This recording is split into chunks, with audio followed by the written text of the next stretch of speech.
I was a policymaker, and there are a lot of uncertainties, I should also stress upon that. People are talking about third wave, it affecting children, like much more than adults, etc. And there's all sort of uncertainty, not only in India, but across the world. If I was a policymaker trying to make sense of all these uncertainties, all this, like I have in my background, just this like devastating second wave, what should my decision framework look like in terms of like learning to happen? I won't say even school opening, but even learning to happen. And school opening is a part of it. But like when and how does that happen? I think that's a question for policymakers to decide.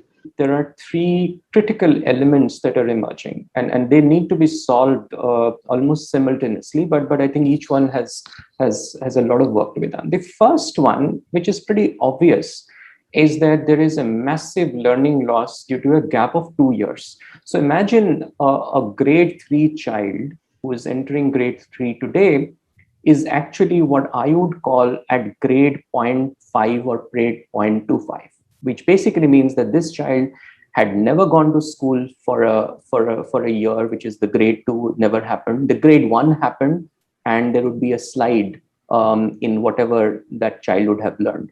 So this massive learning loss is a non-trivial problem. I think we knew it earlier, but now it's kind of staring at us in the face, because you have a bunch, and I'm only talking of grade 1, 2, 3. That is not to say that those are the only grades we should care about, but if I put on my foundational literacy and numeracy hat, these 2 or 3 cohorts are really hard hit. So how do you work with these 2 or 3 cohorts of children? The second problem is what you hinted at, and what our colleague and partner Saurav Banerjee, who leads Room to Read, calls a flip-flop situation, which basically means that you start with schools reopening, and then a third or a fourth wave, God forbidding, hits, and then what do you do?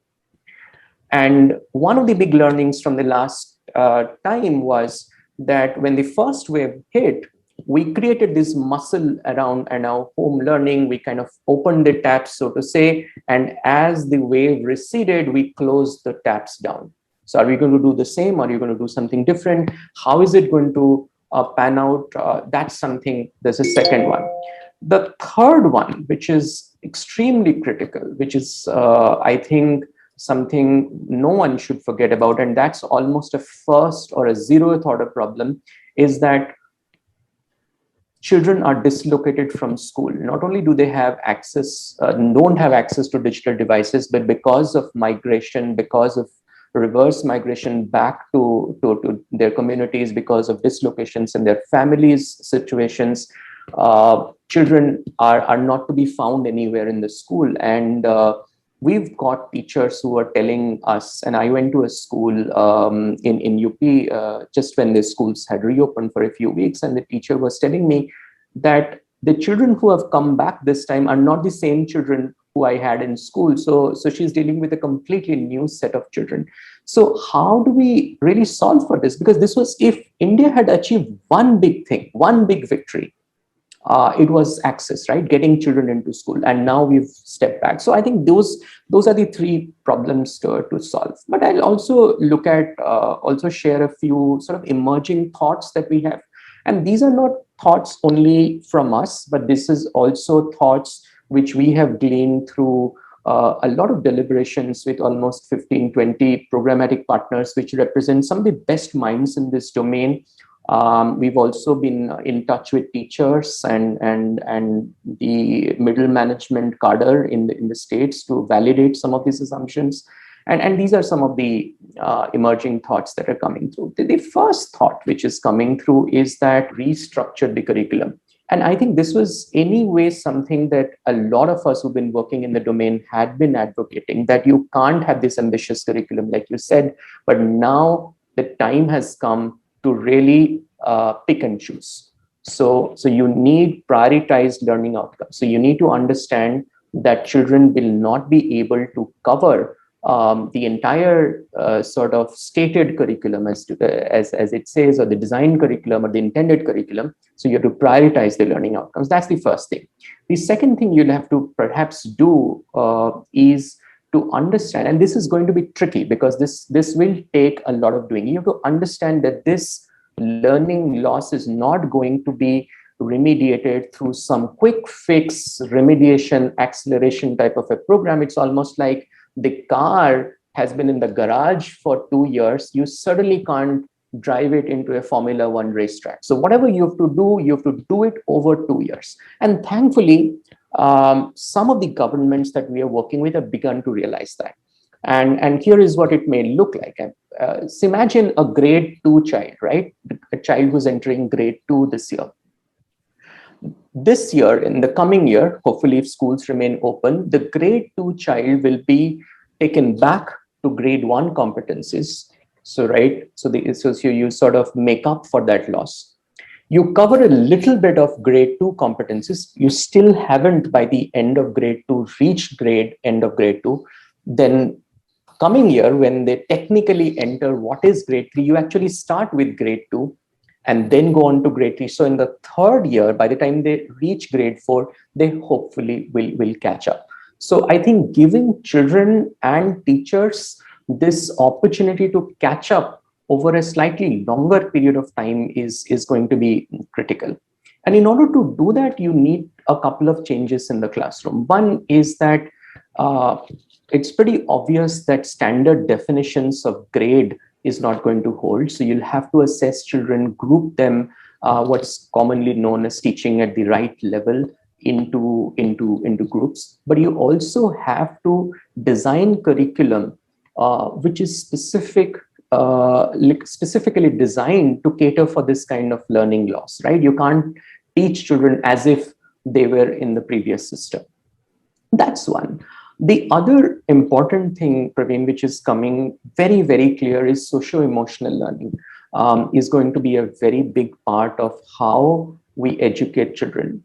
When children come in, and that's where the role of emotions in the brain come in, if children have experienced so much trauma, so much stress, so much disengagement in the learning process, you almost need a school readiness program for every child. You don't need a school readiness program only for the youngest children. That's how we were thinking.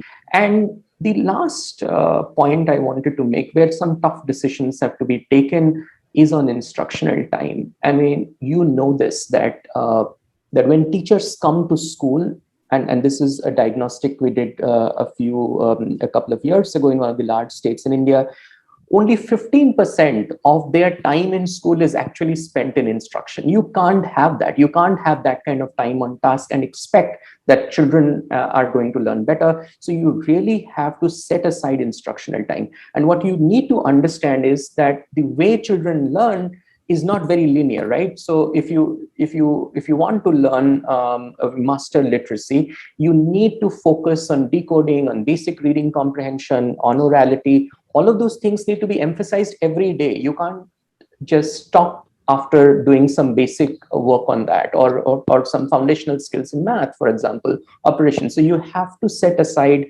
very strong instructional time, protect that almost, or ring fence that, as we often say. So those are the things that we really need to think about when schools open. The last point I wanted to make is the issue around this whole flip-flop environment, that you really cannot treat the school opening linearly. So you have to think of scenarios in which, and in fact, and one of the things one of our partners was suggesting was that even different districts in the same state could be playing out differently. And think about this. One scenario could be there is complete lockdown. You really can't reach the children, right? There is the second scenario where children can receive some materials, some physical materials. There's a third scenario, a little better, where children are still not coming to school and then getting some kind of home-based or community-based support. And there's a fourth scenario where obviously children are coming to school. And all of those scenarios could coexist in the same geography. All those scenarios could also coexist in the same academic year. So you cannot really switch off the tap. So which means that your home learning, your community learning, and your school learning have to go together.